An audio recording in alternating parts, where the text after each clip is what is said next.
When we talk about salvation, what's the first picture that pops into your head? For a lot of us, right, it's like a ticket to heaven, a getaway car for when we die. But what if that's just a tiny piece of a much bigger puzzle? What if the biblical story is actually pointing to a destination that's way grander and way more connected to this world than we usually think? So let's just start with that big question right out of the gate. Is salvation really just an escape plan? Is the whole point to get out of this broken world and into some disembodied spiritual place? I mean, that's a super common way to see it, but it kind of makes this world just a waiting room, for the real thing. But here's the thing. If you actually trace the story from the first page of Genesis to the last page of Revelation, a totally different goal comes into view. It's not about escaping creation. It's about restoring it. So to really get where this whole story's headed, we got to go back, way back, to the original design. All right, so let's rewind all the way to the beginning. The whole story kicks off with this incredible vision of a unified household, a place where heaven and earth, they're not these separate, hostile places. They're totally interconnected, part of one single sacred reality. And right at the heart of this is the idea of being made in the image of God. Now, you got to understand, in the ancient world, this wasn't just about being a good person or having a soul. No, this was royal language. It was political. An image of a king was a statue that represented his authority and his rule in a far-off part of his kingdom.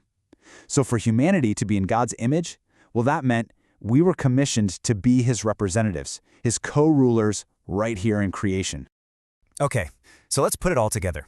The original design was this incredible setup. Heaven and earth were totally united in this sacred spot called Eden. And humanity's job, their whole purpose, their vocation, was to spread this beautiful, ordered space all over the planet. And they were meant to do it alongside God and this whole host of heavenly beings, like one big, unified divine family, sharing in the governance of a really good creation. But, of course, we all know that's not how things stayed, right? The whole conflict in the biblical story can really be seen as a series of three massive fractures. Three big breaks that just shattered that original beautiful design. And this problem, it doesn't just happen all at once. It escalates. It gets worse and worse. It starts in Eden, right? The first fracture is death and exile. Then it gets deeper before the flood, becoming a problem of the human heart itself. And then boom, it goes global at Babel, which leads to the division of all humanity. Let's take a quick look at each one. So fracture number one, it all goes down in the garden. And the choice that humanity faced there, it wasn't just about, breaking some random rule. It was a fundamental choice of allegiance. Who were they going to trust? Were they going to trust God's wisdom, or were they going to grab autonomy for themselves and decide good and evil on their own terms? And the consequence, this thing called death, it was so much more than just, your heart stopping. It was relational. It was exile from that sacred space, a deep separation from the very source of life itself, God's presence. Humanity was now cut off, living in the shadow of its own mortality. Okay, so then we get to the second fracture, and the problem just gets bigger. After that exile from Eden, it's not just an external thing anymore. It goes internal. The fracture moves from our address to our very motivation. The human heart itself becomes the source of all the disorder. Yeah, listen to this verse from Genesis. It is absolutely chilling. It's not talking about a few bad people here and there or a bad day.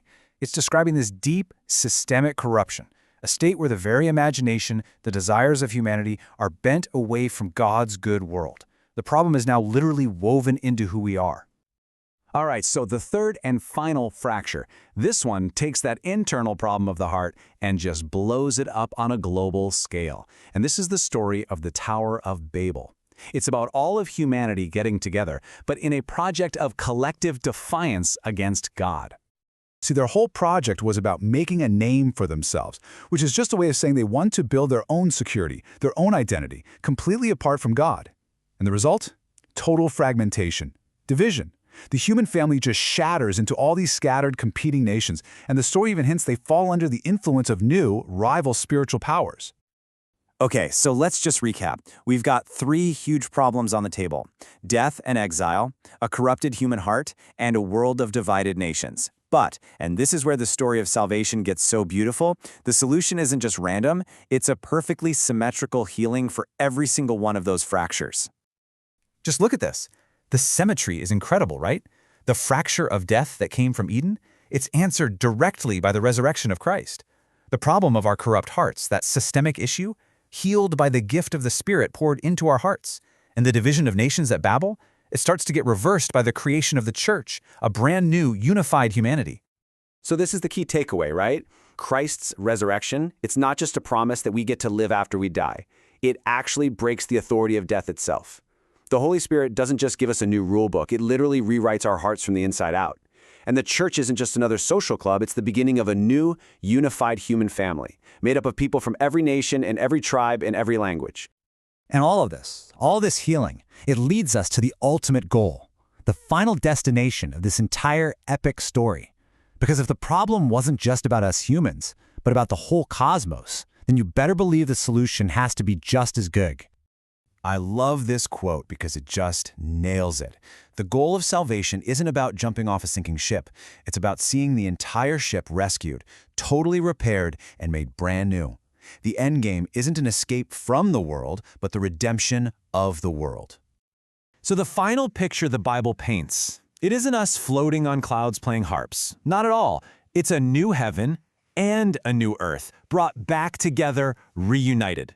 It's God literally living with us, right here, in a physical, tangible, restored creation. This is the original design of Eden finally fulfilled on a massive cosmic scale. We're talking about glorified, embodied life, not some ghostly survival.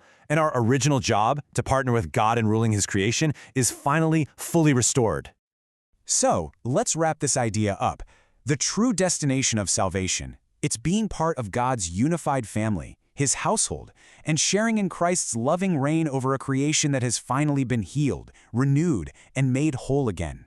It's where heaven and earth are one for good. So that leaves us with this final question to think about. What changes if we see salvation not as a private escape plan, but as a public invitation?